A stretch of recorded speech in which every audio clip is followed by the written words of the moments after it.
Hello everyone, good morning. কেমন আছো তোমরা সবাই? আশা করছি তোমরা সবাই খুব ভালো আছো। যে যেখানে আছো ঈশ্বরকে পাই, আমরাও ভালো আছি। আজকে আবার একটা নতুন ব্লগ নিয়ে হাজির হলাম তোমাদের সামনে। তো চলো, আজকে একদম শরীরটা বেশ ভালোই আছে। তো ঘুম থেকে উঠে বাসি কাজটা করে নিচ্ছি। কাল রাত্রিবেলায় আর বাসি কাজ করতে ইচ্ছে হয়নি। আর তো ভাতের হাঁড়িটা আমি রেখেই দিই, যখন প্রেশার কুকারে ভাত করতাম তখনও কিন্তু আমি রেখেই দিতাম। তো এবারে দেখো বাসি বাসনগুলো ধুয়ে নিচ্ছি। বাসি বাসনটা না রাত্রিবেলা একটু মেজে ঘষে রাখতে পারলে অনেকটা কাজ সকালের কম থাকে, কিন্তু সবসময় তো আর ইচ্ছে হয় না বলো। তো তাই জন্য কাল রাত্রিবেলায় আর করা হয়নি। আর কাল রাত্রিবেলায় না আমি খেয়েছিলাম ওটস, আর তোমার দাদাভাই ভাত খেয়েছিল। তো যাই হোক, এদিকে বাসন কটা ছিল এগুলো তো ধুয়ে নিয়েছি। আর এদিকে আমি ধুতে ধুতে তোমাদের দাদাভাই চলে আসলো বাজার নিয়ে। তো আজকে চিকেন নিয়ে আসলো, কালকে তো আমাদের শুক্রবার গেল, তো ও বলছে চিকেন নিয়ে আসবে। তো এদিকে দেখো চিকেনটা ধুয়ে নিচ্ছি। ও না আমার আগে ঘুম থেকে উঠলো, এই যে 10-15 মিনিট আগে ও উঠেই মুখটা ধুয়ে ওর একটা ওষুধ খাওয়ার ছিল, ওষুধটা খেয়ে বেরিয়ে পড়লো। আমি বললাম যে চাটা খেয়ে বেরো, বলছে না আগে এটা গিয়ে নিয়ে আসি। তো আমি ভাবলাম কি যে আমি বাসন কটা আগে ধুয়ে নিই, বাসি বাসন রেখে কোনো কাজ করতে যেন ভালো লাগে না আমার। তো তাই জন্য ভাবলাম যে বাসি বাসনটা ধুয়ে গ্যাস টেস মুছে তারপর গিয়ে ওর জন্য চাটা বসাবো। আর এদিকে দেখি আমি বাসি বাসন মাজতে মাজতে এদিকে ও চলে আসলো। তারপরও একটু কাজ আছে আমার। ওই ঘুম থেকে উঠে বিছানাটা তুলেছিলাম, ঘরটা একটু গুছিয়েছিলাম। ওর যদিও দোষ নেই, আমারই দোষটা। তো এসে তারপর গিয়ে বাসি কাজটা করলাম, না হলে তো শুধু থালা বাসন মাজতে মাজতে কি আর ও চলে আসতে পারি কিনা। আর আমাদের বাড়ির সামনে থেকে যদিও নিয়ে এসেছিল চিকেনটা, তাই জন্য একটু তাড়াতাড়ি চলে আসলো। আর এদিকে কিন্তু ঘর দৌড় যে আজকে বেডরুম যে পুরো ক্লিন করা ওইটা করিনি, শুধু বিছানাপত্র গুছিয়েছি, সোফাগুলো একটু ঠিকঠাক করলাম, ড্রেসিং টেবিলটা মুছলাম, অতটুকুই। তো ঘরটা পরে গিয়ে ভালো করে ঝাড় দিতে লাগবে, আর ঘরটা মুছেও নেবো পরে একদম। তো এখন আর এগুলো করতে পারলাম না। আর এদিকে তো তাড়াতাড়ি এসে বাসি কাজটা করতে করতে ওইদিকে চিকেনটা নিয়ে আসলো। তো যাই হোক, এদিকে আমার চিকেন ধোয়া হয়ে গেছে। আর এদিকে এবার আমার চিকেনের কাটাকুটিও কিন্তু হয়ে গিয়েছিল। চিকেনের কাটাকুটি কমপ্লিট করে এদিকে দেখো এবার আমার ঘরের মুগ ডালগুলো মানে সুজির কোটোর মধ্যে মুগ ডাল রেখে দিয়েছি। আমারও বুঝো কি অবস্থা। তো তাই জন্য একটু চেলে তারপর মুগ ডালটাকে আবার কোটোর মধ্যে নিয়ে নিয়েছি। তো এই যে দেখো মুগ ডালটা আবার ফ্রিজের মধ্যে রেখে দিচ্ছি, কারণ মুগ ডালের যদি ফ্রিজের মধ্যে রাখো না, মুগ ডাল না শুধু মুগ ডাল, মসুর ডাল, মানে কোনো ডাল জাতীয় জিনিস যদি ফ্রিজের মধ্যে রাখো তাহলে কিন্তু পোকা ধরে না, না হলে এমনিতে দেখবে পোকা ধরে যায়। কিন্তু সুজি টুজি সমস্ত কিছু কিন্তু আমি ফ্রিজের মধ্যেই রাখি। তারপর এদিকে দেখো এক পাশে চিকেন বসানো হয়ে গেছে, আর এদিকে আমি এখন পোলাওটা করে নিচ্ছি। আজকে অনেকদিন বাদে আমার ঘরে পোলাও খাওয়া হচ্ছে। আজকে যদিও ও বলেনি, আজকে আমি নিজ থেকে কিন্তু করছি, আমার মন চাইছে একটু পোলাও খাওয়ার জন্য। তো এদিকে পোলাওর জন্য সমস্ত কিছু রেডি করে নিয়েছি। ওই যে কাজু বাদাম, তারপর এই বাদাম, এই তেজপাতা, শুকনো লঙ্কা, দারচিনি, এলাচ যা যা লাগবে তো ঘিয়ের মধ্যে একটু ভেজে নিচ্ছি। তারপর এদিকে দেখো চালটা দিয়ে একটু হলুদ, চিনি আর একটু নুন দিয়ে ভালো করে চালটাকে একটু ভেজে নিচ্ছি, ওই যে গোবিন্দভোগ চালটা। তো একটুখানি করেই করলাম। কালকের কিছুটা ভাতও রয়েছে, যেহেতু রাত্রিবেলায় আমি ভাত খাইনি, তো ভাতটাও রয়েছে। তাই জন্য এখানে কিন্তু এক কোটো দিয়ে আর একটুখানি চাল দিয়েছি। এটা দিয়ে আমাদের দুবেলা হয়ে যাবে, রাতের জন্য তো অন্য কিছু করবো। মানে 3 বার খেলে না তোমাদের দাদাভাইয়েরও সুবিধা হয়ে যায়, আমারও সুবিধা হয়ে যায়। আর এদিকে দেখছি এই কোটোটার মধ্যে চিনি ফুরিয়ে গেল, তো এই কোটোটার মধ্যে আবার চিনি নিয়ে রাখছি। আমি যখন কোনো কিছু রান্নাবান্না করতে যাই, হাতের কাছে যদি মশলাপাতি বলো, চিনি বলো আর চা পাতা বলো যদি না পাই না, তখন আমার মাথাটা পুরো বিগড়ে যায়। তাই যখনই এরকম খালি দেখি না, ততক্ষণে কিন্তু আমি এগুলো ভর্তি করে রাখি, যাতে আমার পরে কোনো অসুবিধা না হয়। তো এদিকে দেখো কুকারে তো আমি এটা বসিয়ে দিয়েছি। এবারে চলো রান্নাঘরটা একটু পরিষ্কার করে নিই। এদিকে রান্নাও হয়ে যাক, আর প্রেশার কুকারে তো 2টা সিটি দেবে, তারপরে নামিয়ে নেবো। তো এদিকে চিকেনটা হতে হতে আমি এই কাজগুলো কিন্তু করে নিতে পারবো। তো আজকে আর তোমাদের দাদাভাই চিকেনটা করিনি, আজকে আমি কিন্তু চিকেনটা করছি। তো একদিকে চিকেন আর একদিকে তো মানে প্রেশার কুকারের মধ্যে তো কোনো কিছু বসালার কোনো অসুবিধে নেই, শুধু সিটিটা দেবে আর নামিয়ে নেব। আগে না একটা সময় আমি এই যে পোলাও রান্নাটা ওইটা কিন্তু আমি ইয়ের মধ্যে করতাম, কড়ার মধ্যে করতাম। তখন আমি প্রেশার কুকারের মধ্যে আন্দাজ করে ঠিকঠাকভাবে পারতাম না। তারপর এখন আবার শিখে গেছি, এখন আর কোনো অসুবিধা হয় না। না হলে না কড়ার মধ্যে করলে অসুবিধা হতো। এই পোলাও করে নামিয়ে আবার চিকেন বসাতাম কড়ার মধ্যে, যদিও আমার 2-3টা কড়া আছে, তারপরও ওই যে একসাথে কতগুলো বের করে রাখা ওইগুলো আমার ভালো লাগে না। মানে জিনিসপত্র একটু কম করতেই পছন্দ করি। এমনিতে আমার রান্না করে দেখো জায়গা নেই জিনিসপত্রের জন্য, তো 2-3টা করে মানে বের করে রাখলে তো আরও কতগুলো হবে। আর একটা করা আছে, তো ওটার মধ্যে আবার সময়ের জায়গাও হয় না, মানে বেশি হয়ে গেলে। তো এখন তো আবার প্রেশার কুকারে শিখে গেছি, এখন আর কোনো অসুবিধাই হয় না। তো দেখলেই তো একদিকে পোলাওটা বসিয়ে একদিকে আবার আমি চিকেনও বসিয়ে দিয়েছি কিন্তু। তো এদিকে দেখো এই যে এইবারে চিকেনটা হতে হতে আমি কিন্তু কাজগুলো করে নিচ্ছি, আর ততক্ষণে কিন্তু আমার পোলাও কিন্তু হয়েও গেছে। আর এদিকে দেখো ফিল্টারটা মুছে ফিল্টারের ওই যে জলের বালতিগুলো ভালো করে একটু মুছে দিচ্ছি। আর জানো তো বন্ধুরা, কালকে রাত্রিবেলায় আমাদের এখানে আবার হালকা ঝিরিঝিরি বৃষ্টিও হয়েছে, শুনছি তো এখন নাকি আবার মানে একটা হয়েছে, মানে ঘূর্ণিঝড়ের মতো একটা উঠবে। তো কদিন যাবত নাকি বৃষ্টিও থাকবে, বৃষ্টিটা না হলে তো ভালো। সেই আমার ধনে গাছগুলো কত ছোট ছোট, যদি বড় বৃষ্টি হয় না ধনে গাছগুলো পুরো একদম মাটিতে মিশে যাবে। তো জানি না কি হবে, বৃষ্টিটা না হলেই ভালো। তো যাই হোক, দেখা যাক কি হয়। আর এখন বৃষ্টিটা হলে দেখবে সবার কিন্তু অসুবিধা হবে।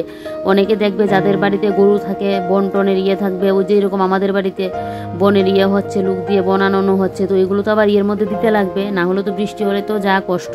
তারপর অনেকে আবার ক্ষেতের থেকে ধান নিচ্ছে, তো যদিও ধানের আমাদের নেই, তারপরেও তো আমার নেই তো আরেকজনের আছে, কত না কষ্ট হবে বলো এই বৃষ্টিটা হওয়াতে। আর এমনিও দেখেছি আমি প্রত্যেক বছরই এরকম শীতকালের মধ্যে না এরকম মাঝামাঝি এটার মধ্যে একটা বৃষ্টি তো হবেই হবে, এই বৃষ্টিটা দিয়েই দেখবে একটা ঠান্ডা পড়বে। তো বৃষ্টিটা না হতো বেশ ভালো ছিল। যাই হোক, এদিকে আমি এবারে রেকের কোটোকাটিগুলো যা যা আছে একটা একটা করে কোটোকাটি মুছে মুছে কিন্তু আমি জায়গা মতো রাখছি। এমনিতে তো একটা মুছে রাখি, তো আবার সপ্তাহে একদিন করে না কোটোকাটি যা থাকে সমস্ত কিছু মুছামাছি করে রেকের সমস্ত কিছু নামিয়ে আবার রেকটাকে ভালো করে মুছে ক্লিন করে রাখি। তাহলে দেখবে রেকটা না সবসময় নিট অ্যান্ড ক্লিন থাকে। ছোটো ছোটো জিনিস তো প্রত্যেক দিন তো আর সম্ভব না এই জিনিসপত্রগুলোকে একটা একটা করে নামিয়ে সমস্ত কিছু মুছামাছি করে রাখা। তো এটা আমি সপ্তাহে একদিন করে কিন্তু এটা এইভাবে করি। তো এবারে দেখো নিচের তাকটাও আমি করে নিয়েছি, নিয়ে মুছে এবারে দেখো আমার যেখানে মশলা, চাট মশলা, চিকেন মশলা, তারপর সবজি দেওয়ার একটা মশলা, ওগুলো তো আমি দিই না, কিন্তু বর যে কত মশলাপাতি এনে রাখে, ওর নাকি খুব ভালো লাগে ওই যে তরকারি পাতির মধ্যে মশলা দেওয়ার তো বলে আমাকে দেওয়ার জন্য, আমার তো আর মনেই থাকে না। যাই হোক, র্যাক তো পরিষ্কার করা হয়ে গেছে, এবারে এই পাশে টিনগুলো একটু মুছে দিচ্ছি। আর গাছ থেকে সেদিন এলোভেরা নিয়েছিলাম, একটা আমার যাকে দিয়েছি আর একটা আমি রাখলাম। ফার্স্টে যায়ের জন্য নিয়েছিলাম, তো ও বলছে ওর দুইটা লাগবে না, তো তাই জন্য আমি একটা রেখে দিয়েছি। তারপর এদিকে দেখো এই জায়গাটা তো আমার মোছা হয়ে গেছে, এবারে চিকেনটা একটু নাড়া দিয়ে নিচ্ছি আর কিছুটা ধনেপাতাও নামিয়ে রাখলাম। আমার তো আবার চিকেনের মধ্যে ধনেপাতা দিলে বেশ ভালোই লাগে, এই সিজনের ধনেপাতা না তুমি সব কিছুর মধ্যেই দাও, তাতেই ভালো লাগবে। আর দেখো চিকেন কিন্তু আমার মোটামুটি হয়ে গেছে, এবারে নামানোর পালা, একটুখানি গরম মশলাটা দিয়ে আস্ত রসুন দিয়েছি, আস্ত পেঁয়াজও দিয়েছি। যাই হোক, এদিকে চিকেন আমার হয়ে গেছে, এবার আমি ঘরটাকে ভালো করে ঝাড় দিয়ে নিচ্ছি। এখন রান্নাঘরটাও মুছবো। এমনিতে আবার তোমাদের দাদাভাই বলছে আজকে নাকি আমাদের ওই যে সিনটেক্সগুলো ট্যাঙ্কিগুলো পরিষ্কার করতে আসবে, কারণ ওই যে অনেক দিন যাবত না ট্যাঙ্কিগুলো পরিষ্কার করা হবে বলে আর করানো হচ্ছে না। তো আগে একদিন বলেছিল আসবে, ওরা আর আসেনি। তো না, আগে আমার জলটা যখন ট্যাঙ্কির মধ্যে তুলতাম না তখন আমার প্রায় 5 দিনের মতো যেত, তো তারপর আবার যেত 3 দিন, আর এখন তো একদিনও যায় না। মনে হচ্ছে ময়লাটা অনেকটাই জমে গেছে, আমার তো এরকমটাই মনে হচ্ছে, জানি না, ওরা আসলে দেখলে বলতে পারবে কি, মানে এত পরিমাণে হয়েছে। আর জলের সুইচগুলো দিলেই না, যখন জলটা ওই উপরে তুলি তারপর তোলার পর যখন জলের সুইচটা অন করি তখন একদম আয়রন মতো বেরোয়। আর আমাদের জলটা তো একদমই ভালো না, পুরো একদম আয়রনে করা, এত পরিমাণে আয়রন থাকে, মানে জলের একদমই ভালো না। কিন্তু কি আর করবো বলো, ইউজ তো করতে লাগবে, এটা দিয়ে স্নান করা হচ্ছে, বাসন মাজা হচ্ছে, শুধু খাওয়ার জলটা ওই সাপ্লাইয়ের জলটা ইউজ করি। তো এদিকে দেখো এই জায়গাটা ভালো করে একদম ঝাড় দিয়ে নিচ্ছে, আর ওই যে এই জায়গাটার মধ্যে মাটি ফেলানো হয়েছিল, দেখলে ইট দিয়ে একদম চারিদিকটা ঠিকঠাক করা হয়ে গেছে। তারপর এদিকে দেখো গ্যাসটা মুছে নিচ্ছি, আর এদিকে কড়াটার এখন মাজবো না, একদম দুপুরে মাজা ঘষা করবো, এখন আর করবো না। তো এদিকে গ্যাস তো আমার মাজা ঘষা হয়ে গেছে, মানে রান্নার পর মুছে পরিষ্কার করে নিয়েছি। এবারে তোমাদের দাদাভাইয়ের দোকানের জলের বোতলগুলো দেখো করে নিচ্ছি, জল ভর্তি করে নিচ্ছি। তো তোমাদের দাদাভাইকে দিয়ে দেবো খেতে, কারণ ও চলে গেল স্নানে। আর এদিকে আজকে তো আমাদের সকাল দুপুরের খাবার চিকেন কষা দিয়ে হবে, আজকে আর কোনো কিছু রান্না করিনি। তো চিকেন কষা হলেই না আমার ঘরে চিকেনটা আনলে আর অন্য কোনো কিছু লাগে না। তারপরেও যেদিন চিকেনটা রান্না করতে আমার লেট হয় তখন তো ওকে অন্য কোনো কিছু করে দিতে হয়। তো আজকে বেশি হয়নি, একদম চিকেনটা আনার পরে। আর বিশেষ করে রসুনটা না সেদিন সন্ধ্যাবেলায় আমি ছাড়িয়ে রেখে দিয়েছিলাম, তাই আরও তাড়াতাড়িটা হলো। রসুন ছাড়াতে গেলেও দেখবে অনেকটা সময় লাগে, তো শুধু পেঁয়াজটা আলুটা কাটলাম আর আদাটা অতটুকু, তো এগুলো তো আর কি সময় লাগে বলো। একদিকে আলুগুলো ভাজি বসিয়ে দিয়েছিলাম, আর একদিকে চিকেনটা বসিয়ে দিয়েছিলাম। তারপর তো আলুটা ভাজি হওয়ার পর ওই যে একদিকে আবার প্রেশার কুকারে বসিয়ে দিয়েছিলাম। তো ঝটপট করে রান্না করলে না দেখবে চটপট কিন্তু হয়ে যায়। যাই হোক, এদিকে তোমাদের দাদাভাইয়ের খাওয়া দাওয়া কমপ্লিট, ও চলে গেল। আর এদিকে কিন্তু এখন চলে আসলো ওরা ওই যে সিনটেক্সটা পরিষ্কার করার জন্য। তো আমি এদিকে দেখো রান্নাঘরটাকে এখন মুছে পরিষ্কার করে নিচ্ছি। আমার এখনও খাওয়া দাওয়া হয়নি, তো আমি ভাবলাম কি যে না, আমি আগে ঘরটা মুছে নিই, তারপর না হয় খাওয়া দাওয়াটা করব। তোমাদের দাদাভাইয়ের সাথেই করতাম, কিন্তু আমার কাজ মানে খাওয়া দাওয়াটা করতাম, কিন্তু ওই যে কাজ পড়ে আছে তাই আর খাইনি। তো ওইদিকে খাওয়া দাওয়া করে ঝটপট করে চলে গেল। তোমাদের দাদাভাই তো যা ঝটপট করে খায় না সব সময়, দোকানে যাবে বলে যে সকালবেলা তাড়াহুড়ো ওইটা না, ও রাত্রিবেলাও যখন আসবে না খেতে বসবে, তখনও দুপুরে তো দোকানে যাওয়ার ইয়ে থাকে, অনেক সময় দোকানেও খাবার নিয়ে যায়। আর রাত্রিবেলায় বলো কী বলো তো, ও দেখবে সব সময় ও ঝটপট করে খায়।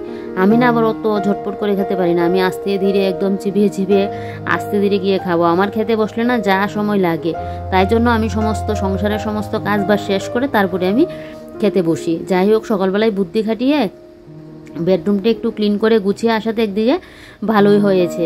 এই যে এখন ওরা আসলো, তারপর তো এখন ওদেরকে এটা দাও ওইটা দাও, এই করে করে আমার এদিকে কিছুটা সময়ও কিন্তু লাগবে।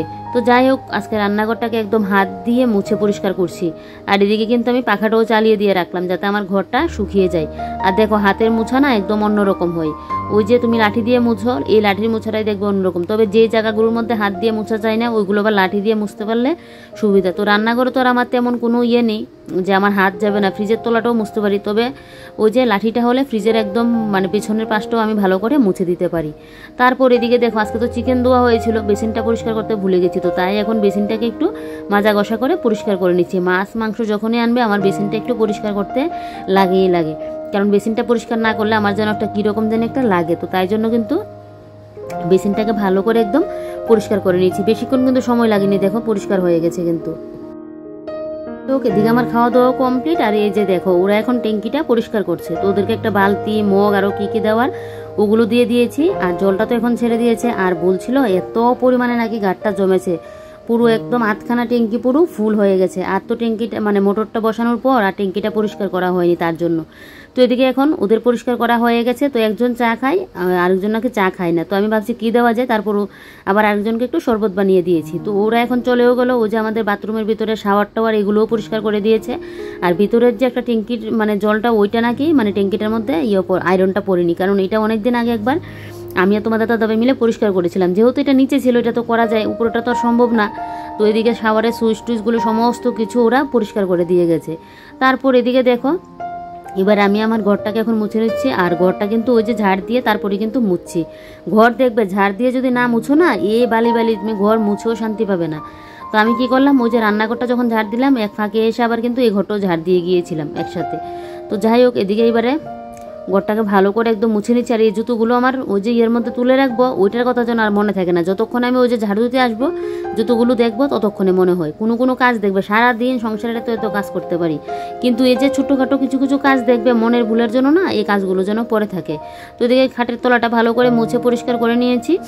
এবার আমি সোফার তলাটাও ভালো করে পরিষ্কার করে নিয়েছি। আমার না এখন আরও অনেক কাজ। বাথরুমের তো যা অবস্থা, বাথরুমটাও পরিষ্কার করতে লাগবে। আজকে আমার স্নান সেরে পুজো দিতে দিতে মনে হচ্ছে একদম 2টা 2:30 মতো বাজবে।